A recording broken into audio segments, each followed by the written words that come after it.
Hello everyone, আসসালামু আলাইকুম। আজকে আমি চিজি পাস্তা বানাবো এবং তার জন্য আমি পেঁয়াজ, গাজর, বরবটি, অনিয়ন পাতা এবং কাঁচামরিচ দিয়ে তেলের মধ্যে একটু ভেজে নেব। এই যে কি সুন্দর কালার, এটা মনে হচ্ছে এভাবেই খেয়ে ফেলি কাঁচা কাঁচা। আচ্ছা, তো নাড়াচাড়ার পরে আমি কি করব, একটা সস রেডি করে নিব। সেটা হচ্ছে সয়া সস, বারবিকিউ সস, তারপর টমেটো সস, সব একসাথে মিক্স করব, ভিনেগার সহ দিয়ে দিব।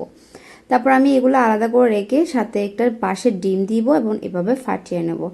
আমার কাছ থেকে খুবই সিম্পলি করতে ভালো লাগে। অনেকে কি করে ডিমটা আগে তুলে ফেলে, হ্যান ত্যান, এগুলো আমার ভালো লাগে না। তারপর আমি হালকা করে হলুদের গুঁড়ো, মরিচের গুঁড়ো, ধনিয়ার গুঁড়ো, জিরার গুঁড়ো, একদম খুবই কম কম, তারপর চসটা দিয়ে ভালো মতো নেড়ে চেড়ে নেব। আমি কিন্তু ওই যে মশলা গুঁড়োগুলো খুবই কম কম করে দিয়েছি। তারপর আমি কিন্তু ওই যে পাস্তার প্যাকেট মশলাটা ইউজ করব।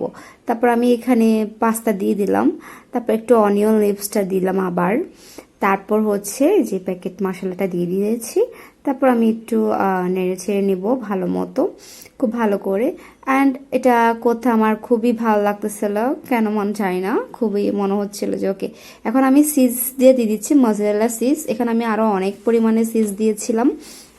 তারপর নেড়ে ছেড়ে নিব। এই যে একটু একটু দেখা যাচ্ছে, বাট ক্যামেরাতে তো ভালো স্পষ্ট আসতেছে না। তারপর আমি এটা নামিয়ে খেয়ে নিব।